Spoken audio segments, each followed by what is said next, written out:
Hello friends, you are most welcome at my YouTube channel. Today I will discuss about electrical current. What is current and what is electricity? सबसे पहले समझते हैं कि electrical जो current होता है उसमें करंट क्या होती है। करंट का मतलब होता है धारा, यानी करंट का मतलब एनीथिंग, कुछ भी, किसी भी चीज का एक बहाव यानी फ्लो कर जाना करंट कहलाता है। जैसे कि आप दूध फेंक देते हैं, पानी फेंक देते हैं, तो अचानक जो चीज़ें होती है और मतलब धड़ाधड़ एक के बाद एक, तो उस प्रकार से जो है उसी को बहाव को ही करंट कहते हैं। जैसे नदी में पानी देखे हैं ना, बहता रहता है, लगातार निरंतर बहता रहता है, तो एक प्रकार के क्या है, फ्लो हो रहा है, बह रहा है, तो करंट है।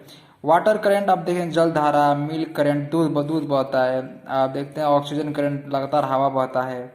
इंग्लिश लैंग्वेज करंट, देखिए कोई जो इंग्लिश मैन होता है, चाहे जो इंग्लैंड का कोई भी व्यक्ति होता है, चाहे अमेरिका का, चाहे मतलब जितने भी फॉरेन कंट्री में मैक्सिमम लैंग्वेज जो है इंग्लिश ही बोला जाता है, तो धड़ाधड़ इंग्लिश बोलते हैं एकाएक खटाखट।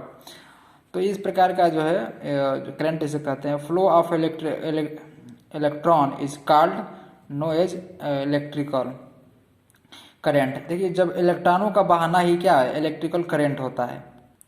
हम हमेशा विद्युत धारा को जो है एम्पियर में नापते हैं। एक एम्पियर में 6.25 × 10⁻18 यानी 18 इलेक्ट्रॉन पर सेकेंड बहता है। यानी कि एक एम्पियर में 6.25 × 10⁻18 इलेक्ट्रॉन पर सेकेंड।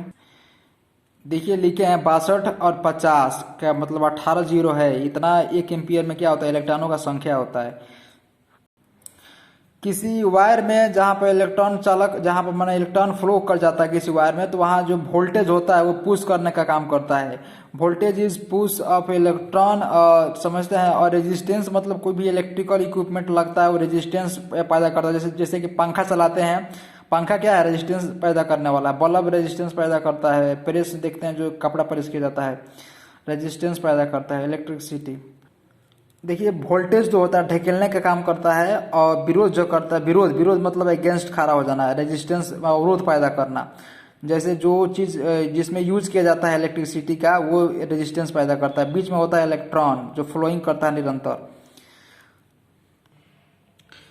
जैसे कुछ उदाहरण से हम समझते हैं, जब इलेक्ट्रॉन करंट को टंगस्टर के वायर से होकर पास आउट किया जाता है, गुजरा जाता है, उस पर प्रभावित किया जाता है, धारा को डाला जाता है, तो यह टंगस्टर इलेक्ट्रॉन करंट विद्युत धारा जो है इसके अगेंस्ट खड़ा हो जाता है, विरोध करने का काम करता है। ठीक है, तो एकदम जो है अलग आग बबूला हो जाता है, टंगस्टर जो है जलने लगता है।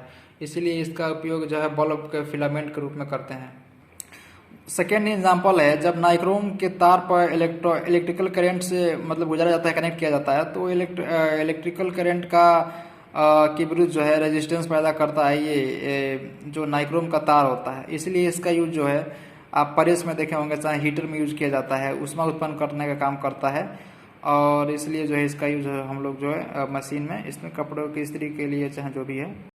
जब इलेक्ट्रिसिटी जो होता है विद्युत, यानी इसका जो जब इलेक्ट्रॉन का प्रवाह जो है कॉपर के तार में किया जाता है, तो या कनेक्ट किया जाता है, तो रेजिस्टेंस पैदा करता है। इसलिए इसका यूज जो है आप देखिएगा फैन में, जो पंखा होता है, छत फैन, चाहे सीलिंग फैन जिसे कहा जाता है, चाहे ये स्टूल फैन, इसमें यूज किया जाता है।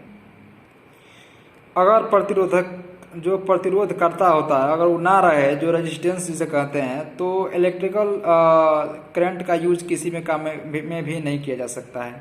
ठीक है, तो यूज नहीं किया जा सकता है। सो प्रतिरोध का होना बहुत ज़रूरी है। जब तक आपके कार्यों का विरोध नहीं हो रहा है, समझ जाइए प्रोग्रेस नहीं कर रहे हैं। देखिए, जब तक किसी चीज़ का विरोध ना किया जाए, तब तक वो जो है मार्केट में फेमस नहीं होती है, हाईलाइट नहीं होती है। मिलते हैं नेक्स्ट वीडियो में, तब तक जय हिंद।